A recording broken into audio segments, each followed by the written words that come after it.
12 seals pinned down, 3 magazines left, and 19 seconds before they'd be wiped out. From the rocks above, a lone figure lay prone, hands steady on a rusted rifle that every recruit had mocked. She held her breath, waiting as a child darted across her scope.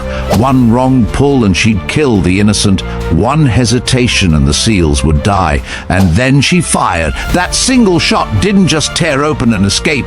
It ripped open a secret buried for 50 years, exposing the man who had betrayed his country and framed her family. Who was this simple woman sniper, and why was her bullet the one that rewrote history? You're watching A Simple Woman. Subscribe now, because what happens next will make you question everything you thought you knew about loyalty, silence, and survival. 12 seals pinned in a canyon, 3 magazines left, 19 seconds before the enemy would close in and finish them. The gorge twisted into a death trap, echoes of gunfire bouncing from rock to rock, every path of escape cut off. Lieutenant Logan Pierce pressed his men into the dust, voice raw with desperation.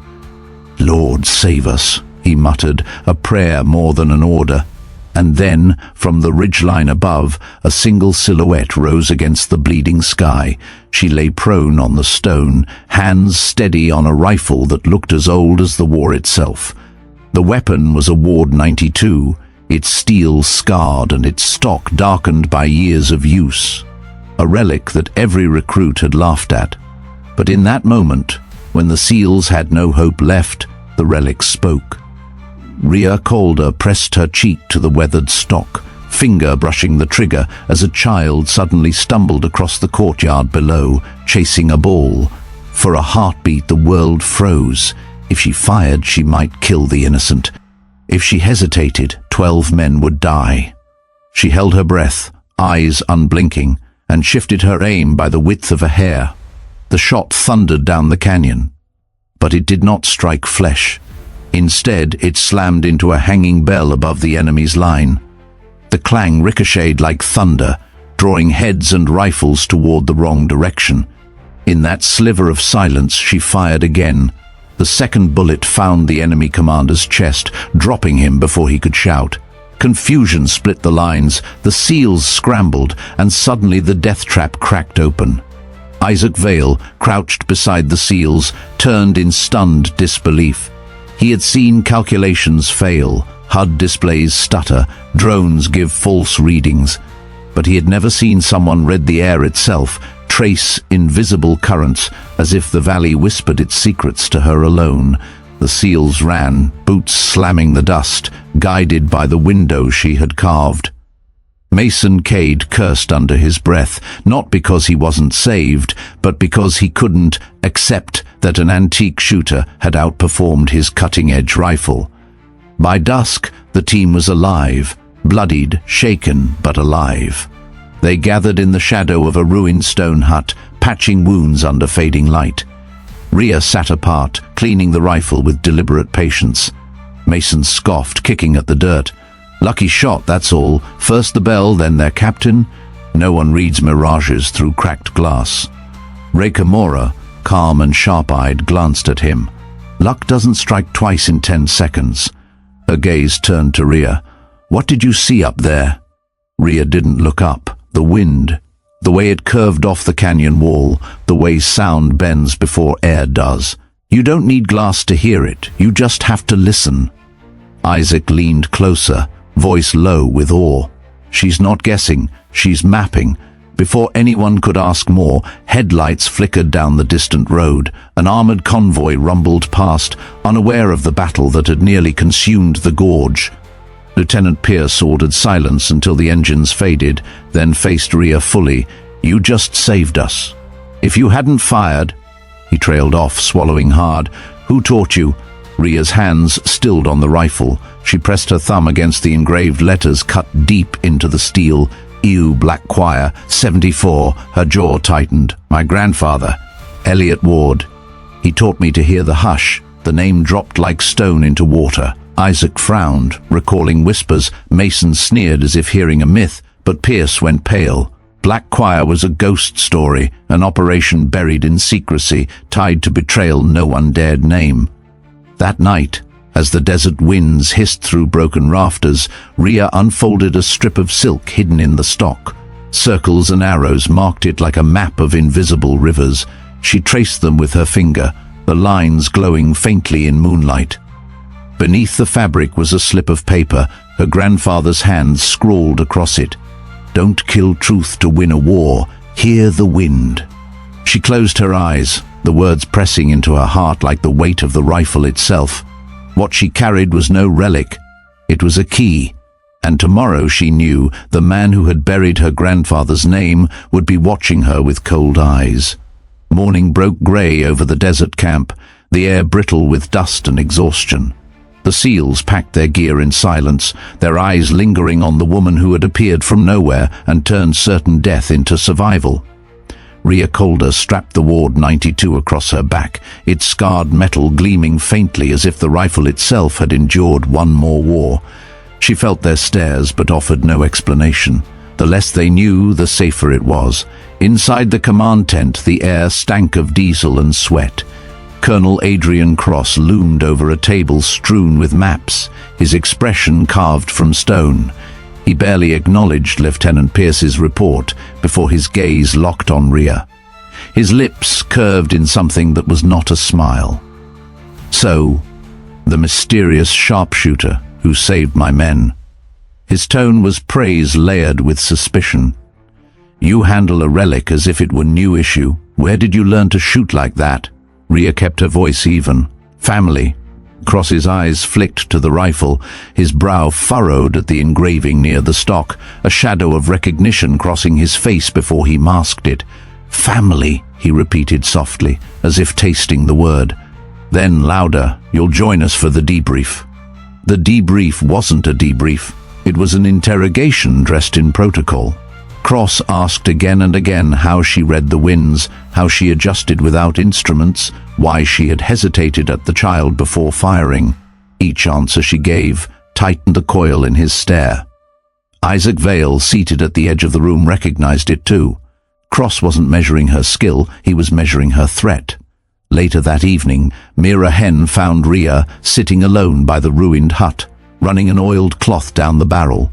Mira crouched beside her, voice low. "You should know something.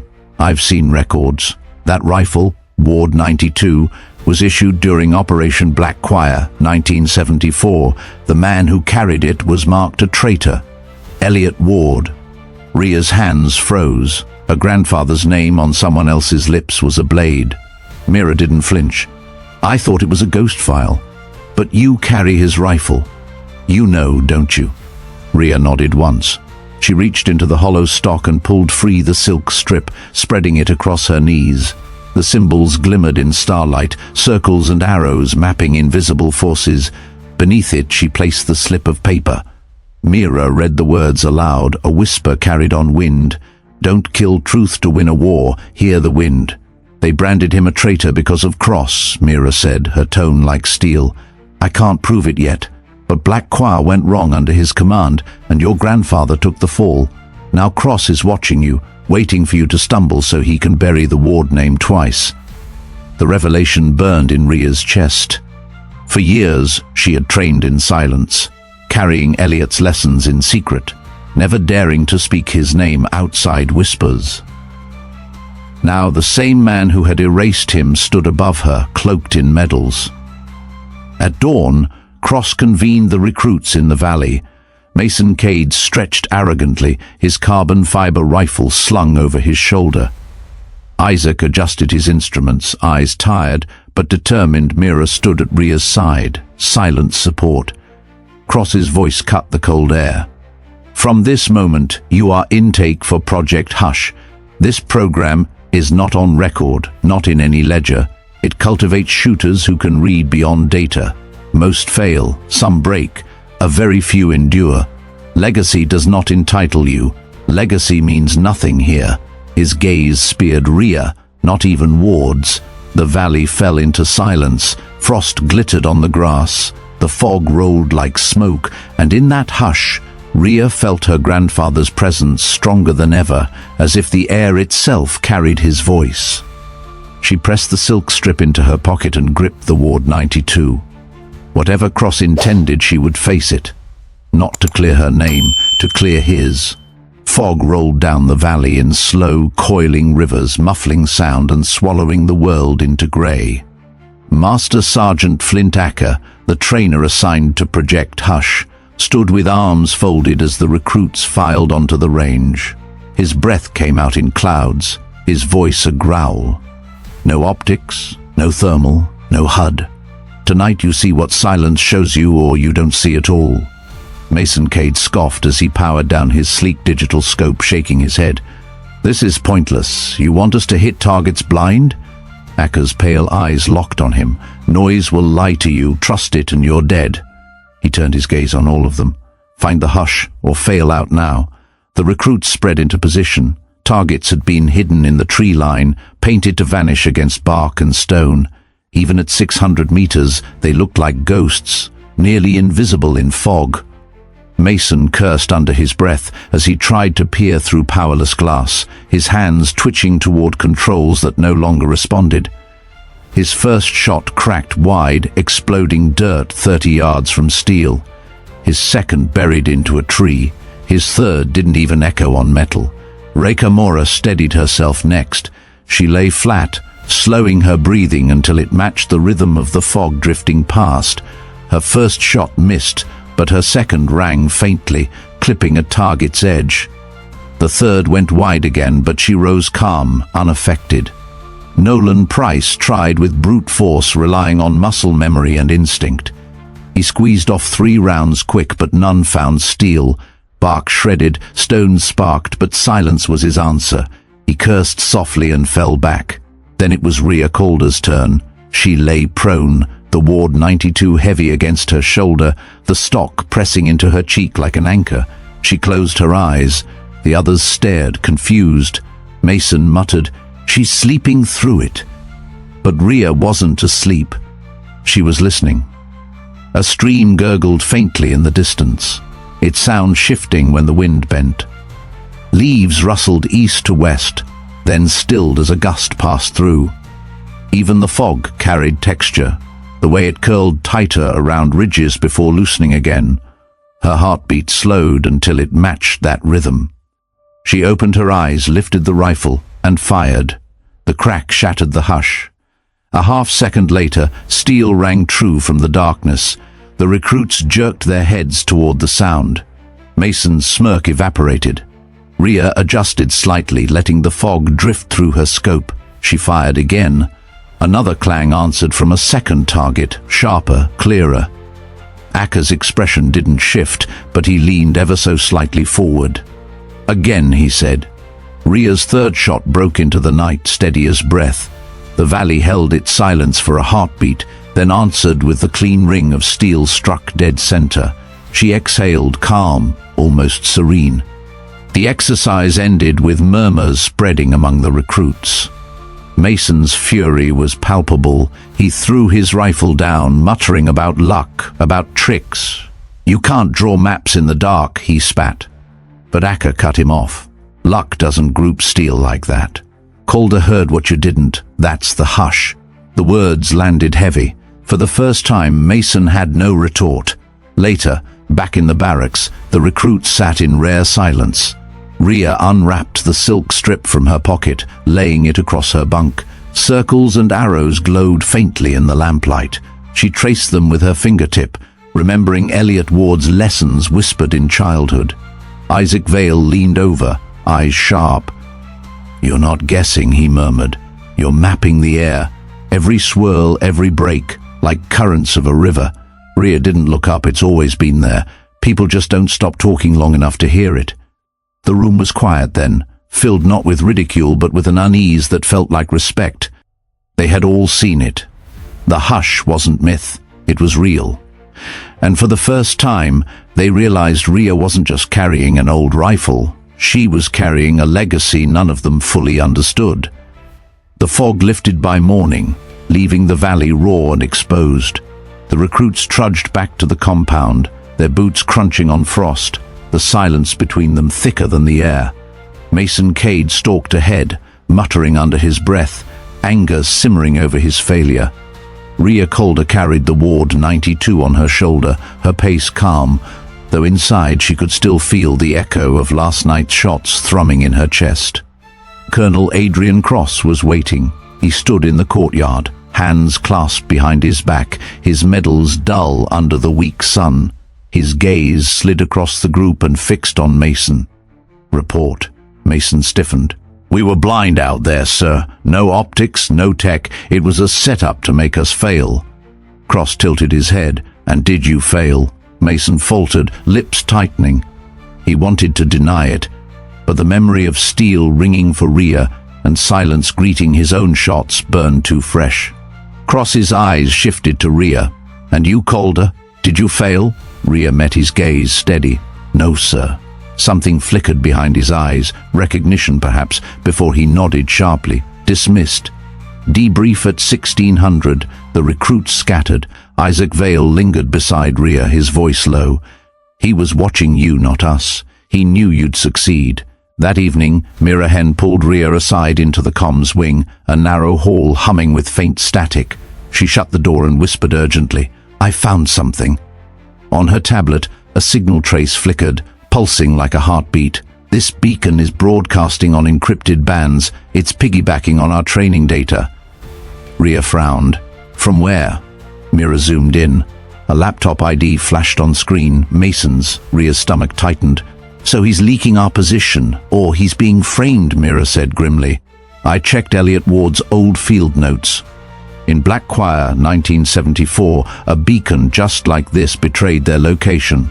The officer in charge swore it was a recruit's fault. But the handwriting in the logs," she hesitated, glancing at Rhea, "it matches Cross." The name hit like a hammer. Rhea gripped the rifle strap tighter. "You're saying my grandfather was branded a traitor because Cross planted the beacon?" Mira nodded. "And now history is repeating. If Mason is guilty, it explains everything. If he isn't, Cross is running the same play again. Either way, you're in his sights." The words gnawed at Rhea long into the night. She sat on her bunk, the silk strip spread across her lap, tracing the circles and arrows as if they might offer clarity. Isaac approached quietly, watching her. "You think Mason's dirty?" he asked. "I don't know," Rhea admitted, "but I know Cross wants me to believe it. He wants me distracted." Isaac glanced at the rifle. "Your grandfather's file, they called him Harbor Light. Said he shot in conditions no one else could survive. But they also called him traitor. You think this is how they did it? Planting signals, twisting truth?" Rhea folded the silk away, her voice steady. "They erased him. They won't erase me." The next day, training resumed under Acker's stony watch. At first, nothing felt different, until a drone's hum sliced across the valley. The recruits dropped flat, hearts pounding. Acker barked for silence, eyes scanning the sky. The UAV drifted overhead, too precise, too well-timed to be chance. When it passed, Acker's jaw was tight. "We change positions now," he ordered. Somebody lit us up. The recruits exchanged glances. Mason's face flushed, eyes darting as if every stare accused him. He spat into the dirt. "You think it's me? You think I'd sell out my own team?" No one answered. The silence condemned him louder than words, but Rhea's mind churned with Mira's warning. If Mason was guilty, the enemy knew their every move. If he wasn't, then Cross had just replayed the trick that destroyed her grandfather.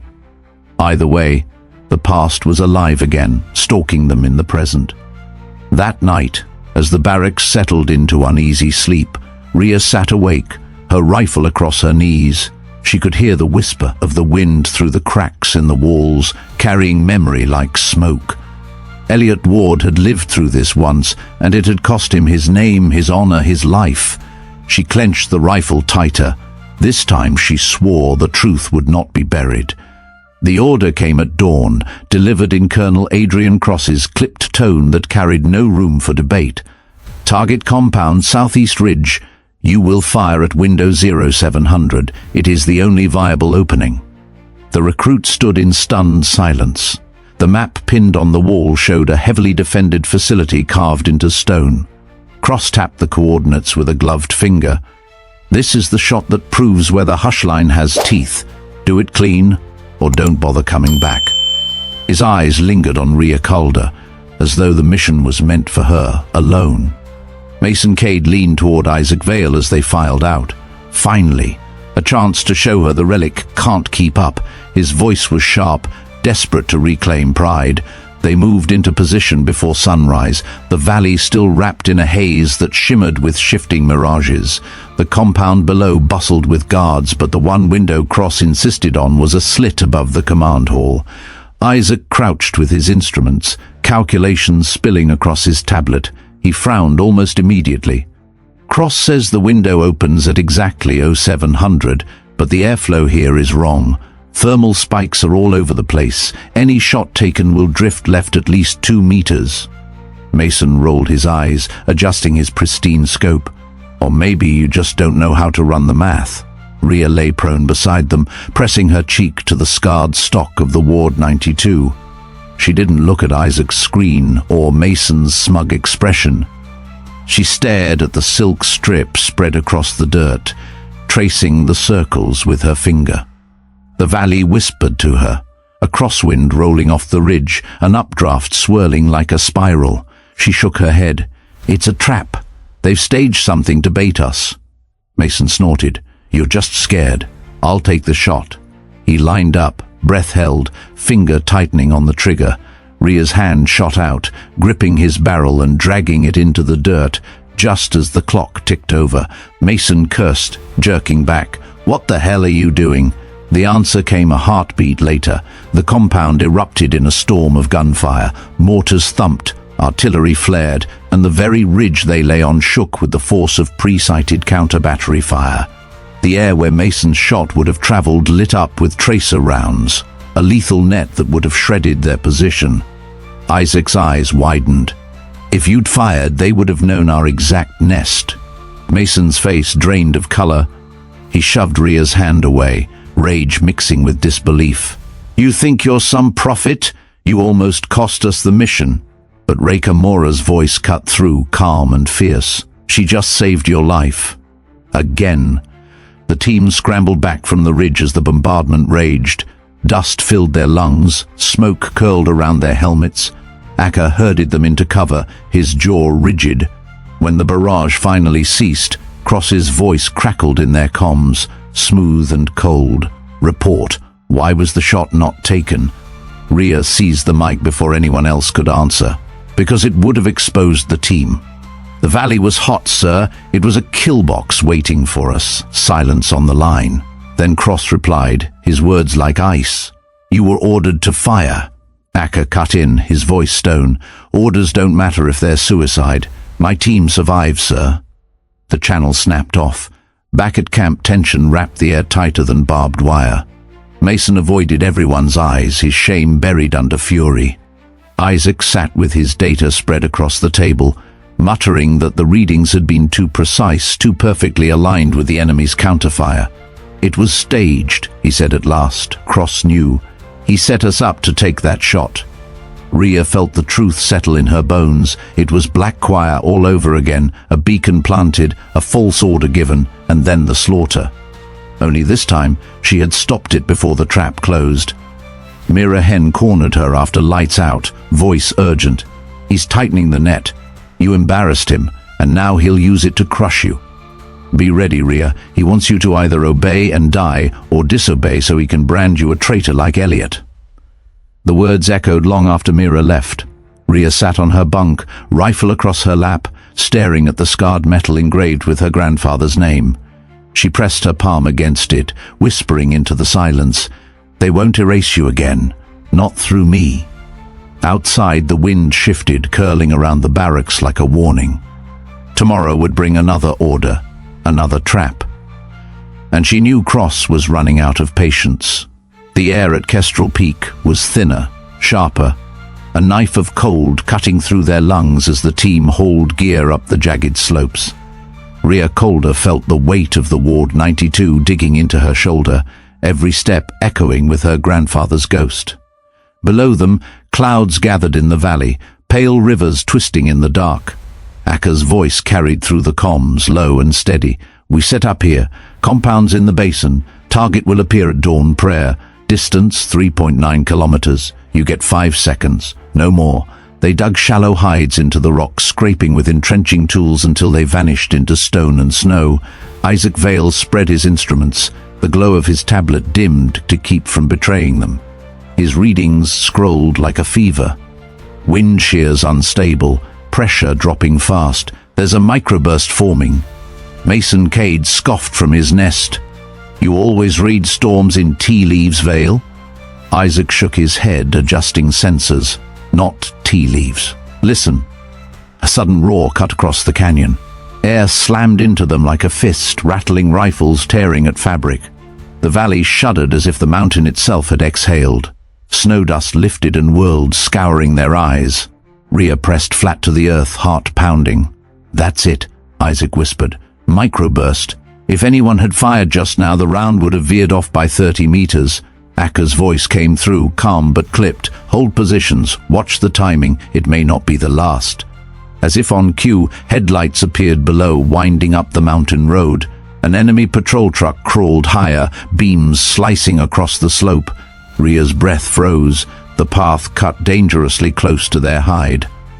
"Don't move," Akka hissed. The truck ground closer, engines straining, tires spitting gravel. The beam swept over boulders, over brush, inching toward where the recruits lay buried in shallow rock. Mason tensed, his finger trembling over his trigger. "Don't," Rhea whispered. "They'll see us," he hissed back. The beam passed within feet of their position, sliding like a razor across stone. Every chest held breath. Rhea's cheek pressed into the rifle, eyes locked on the patrol commander, scanning the slope with binoculars. If one glint reflected, if one shadow twitched, they were done. The truck idled for a moment, engines rumbling, then lurched forward. The beam swung away, climbing higher. Relief surged, but it was brittle, too fragile to hold. "Patrol will circle back," Isaac muttered. "We're not safe." Rhea's pulse thundered. The hush was whispering again, the way the wind bent around cliffs, the way echoes carried false trails. She shifted, aligning her sights not at men but at the stone above the patrol's path. "What are you doing?" Mason demanded. "Buying silence," Rhea murmured. She fired. The bullet slammed into a rock face, sparking a cascade of falling stone. Pebbles and boulders tumbled down, crashing onto the road ahead of the truck. The convoy screeched to a halt, dust exploding around it. The commander barked orders, the beam of their light jerking toward the rockslide. Rhea fired again, this time at an old fuel drum rusting in the rubble below. The impact split it, flames sparking where embers caught. Fire roared suddenly, a sheet of distraction between the patrol and the ridge. The enemy scrambled to respond, engines reversing, shouts echoing through the gorge. In that noise, the hush closed around Rhea's team, shielding them in chaos. "Move now," Akka ordered. "Shift nests before they recalibrate." They crawled across the slope, dragging gear, lungs burning in the thin air. The Ward 92 was heavy, but Rhea carried it as if it weighed nothing. Her grandfather's voice was in the wind. "Don't kill truth to win a war. Hear the wind." When they settled into a new position, Mira Hen crawled to Rhea's side, her face grim. She slipped a drive into Rhea's hand. I mirrored Cross's vehicle logs. The beacon isn't on Mason. It's transmitting from his command unit. Rhea froze, staring at the small device. "Cross is the leak." Mira nodded. "Just like Black Choir. He's painting us for slaughter. Mason's just the convenient scapegoat." Isaac had overheard, his face paling as he pieced the data together. "That explains the UAV sweeps, the counterfire, the false window. Cross has been feeding them our position every step of the way." Mason shifted in his nest, his anger boiling over. "So all this time you've been looking at me like I'm the traitor?" He glared at Rhea. "You wanted me gone. And it was Cross?" Rhea didn't flinch. "We don't have time for grudges. If he's willing to bury us here, then the shot at dawn isn't about the target. It's about making sure none of us walk away." The team sat in silence, the truth settling like frost in their bones. Above them, the sky bled pale with the first hint of dawn. The target would soon appear. Cross's voice would demand obedience, and every instinct told Rhea the order would be another trap. She pressed her palm against the rifle, her thumb tracing the engraved letters EW Black Choir 74. She whispered under her breath, more vow than prayer. Not this time. Dawn cracked over Kestrel Peak in a thin blade of light. The mountains glowed pale, the valley below still heavy with mist. Rhea Calder lay flat in her nest, the Ward 92 steady against her shoulder. Every muscle in her body was quiet, every breath measured. Around her the team waited, nerves stretched taut. The comms hissed alive. Colonel Adrian Cross's voice cut through, calm and commanding. Target confirmed. Prayer mat in the courtyard. Window opens in 2 minutes. Calder, this is yours. Prove yourself, or prove your grandfather's failure wasn't a mistake. The word struck like a blade, sharper than the mountain air. Elliot Ward had been branded traitor under Cross's command. Now his granddaughter was about to be forced into the same trap. Isaac Vale's instruments blinked red. Crosswinds unstable, microburst fragments still hanging. If she fires now... Silence, Cross interrupted, his tone slicing across the channel. No more excuses, fire on my order. Mason Cade swore under his breath. He's lining her up. Just like before, the courtyard doors opened. Imran Darzi, the enemy commander, stepped out, unrolling his mat, bowing his head toward the east. The world seemed to hold its breath. Stand by, Cross commanded. Rhea traced the silk strip beside her, fingers brushing the faded ink her grandfather had drawn decades ago. Circles for currents, arrows for updrafts. She felt the hush gathering, the moment when the world demanded stillness. Fire, Cross ordered, but Rhea didn't. She exhaled, eyes narrowing. The hush screamed a warning in her chest. The valley was too quiet, too ready. Then the world erupted. Mortars flared from hidden batteries, slamming the ridge they lay on. Stone shattered, dust choked the air. The team scrambled as explosions chewed through their nests. "He set us up," Isaac shouted, dragging his instruments into cover. "Cross fed them our coordinates." Rhea rolled, firing into the chaos, not at the target, but at the fuel drums stacked against a wall inside the compound. Flames leapt high, smoke pouring into the sky. Enemy gunners coughed, disoriented. In that confusion she aimed higher, toward a vent pipe jutting from the command hall. One round cracked, striking metal. Pressure howled, a chain reaction sparking through their munitions. The bombardment faltered, the enemy thrown into their own chaos. Through smoke and fire, Rhea shouted, "Move! Now!" They scrambled down the slope, boots skidding over loose stone, mortar rounds falling wide as the enemy lost targeting. They dove into the cover of an abandoned outpost, hearts slamming in their chests. Mira Hen shoved a tablet into Rhea's hands. I pulled the logs. Beacon pings don't lie. The transmission source is Cross's command truck. The room froze. Mason's face twisted, realization replacing rage. All this time, he was the leak. Rhea's hands shook as she flipped through the files. Embedded in the metadata was something else, recordings, old reports from Black Choir. And then she saw it, Cross's signature, approving the beacon deployment in 1974. Her grandfather had never betrayed anyone. Cross had. "He killed them," Rhea whispered, voice hollow. "He framed Elliot Ward." The comms buzzed again, Cross's voice sharp. "Report. Where is the target? Why haven't you confirmed the kill?" Rhea pressed transmit. Her words were steady, each syllable burning. "Because you're the traitor. Black Choir. The beacon then. The beacon now. You buried my grandfather and you tried to bury us." Silence. Then Cross laughed, low and cold. "You think anyone will believe you? Records are mine. History is mine.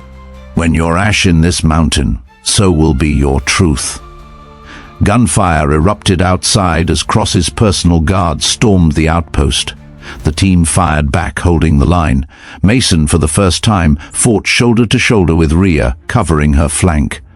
Isaac relayed wind calls, his voice unshaken despite the chaos. Rhea centered her rifle through the smoke. Cross emerged at the ridge's edge, detonator clutched in his hand, ready to bring the entire mountainside down. His eyes met hers across the distance. "You'll die like him," he shouted, buried in rubble, branded as nothing. Rhea inhaled. The hush filled her lungs. She shifted her aim not to his chest, but to the detonator itself. The trigger broke. The bullet screamed across the gap, slamming metal from his grip. It exploded harmlessly against the stone, sparks dancing in the air. Cross staggered, stunned. The team surged forward, disarming him, dragging him into the dirt. His mask cracked, fury twisting into fear. Rhea walked toward him, rifle still smoking. She stopped inches away, the engraved letters on the stock gleaming in the firelight. "You, Black Choir, 74. You erased him once," she said, voice steady, "but not again. The hush doesn't belong to you. It belongs to every truth you tried to silence." Cross spat blood, but the fight was gone. Soldiers restrained him, his reign of shadows collapsing with the dawn. The valley quieted. Smoke curled into the sky, flames hissing low. In that silence, Rhea pressed her palm to the rifle, her grandfather's voice echoing in her chest. "Don't kill truth to win a war. Hear the wind." Snow fell days later, dusting the ridges where smoke had once choked the sky. The war moved on, but at High Pines the silence lingered, a silence not of fear, but of reckoning. Colonel Adrian Cross had been taken away in chains, his command dissolved, his medals stripped. The files he had tried to bury were opened like wounds, and inside them the truth bled clear. Elliot Ward was no traitor. He had been the man who refused to kill truth to win a war, and the world had finally heard it. Rhea Calder stood at the memorial wall as the tribunal's decision reached the camp. Her grandfather's name had been etched back into history, carved into stone alongside the honored dead, not as a warning, as a hero. She traced the letters with her fingertips, the cold granite biting into her skin, and felt a weight she had carried since childhood lift at last. Behind her, Isaac Vale approached quietly, his voice respectful. "They're making your method doctrine, not just data, not just numbers. Hush is being written into the manual." He held out a folder, stamped with fresh ink. "Project Hush Integration. Your name's in here, Rhea." Beside his, Mason Cade joined them, his arrogance tempered into something harder and more honest. He adjusted the sling on his rifle and looked at her without a sneer. "I was wrong. You didn't just save us, you taught me. Noise blinded me. You heard what the rest of us never could. If you'll have me, I want to learn. For real this time." Rhea met his eyes and saw not rivalry but sincerity. She gave a single nod, then start by shutting up long enough to listen. For the first time, Mason actually smiled. Mira Hen walked over, placing a small box in Rhea's hand. Inside gleamed the medal Cross had once waved like a banner of false honor. Now it bore Elliot Ward's name, restored in silver. "They wanted you to take it," Mira said softly. "You're the one who earned it." Rhea closed the box gently and set it at the base of the wall beneath her grandfather's name. "It belongs here," she said. "He carried the silence long before me." That evening, the recruits gathered on the range, a new intake watching with wide eyes. Rhea stood before them, the Ward 92 across her shoulder. Snow crunched under her boots as she laid the rifle on the mat, its scarred steel glowing in pale light. One of the new trainees whispered too loudly, "That's the museum piece she used?" Rhea heard, but she didn't rebuke him. She loaded a round, adjusted by breath, and fired. The shot rang across the valley, cutting clean into steel at 1,000 meters. She lowered the rifle, voice calm. "Luck doesn't group steel. Hush does. And hush is not silence, it's control." The valley fell still. Even the wind seemed to pause, listening. Later, she climbed the ridge alone. The silk strip fluttered from her pocket, its circles and arrows etched into memory now. She stood where dawn had broken over Kestrel Peak, where betrayal had turned to justice, where the hush had carried her farther than she ever thought she could go. Rhea closed her eyes and whispered into the wind, "Grandfather, they can't erase you anymore. Your truth is written in every echo." The wind shifted, curling around her like an answer. She lifted the rifle, pressed her cheek to the stock and listened. The hush was still there, steady and alive, not just in the mountains, but in her blood. She opened her eyes, the horizon glowing gold. For the first time, she felt not hunted, not burdened, but free. The hush had passed to her, and through her it would never be silenced again.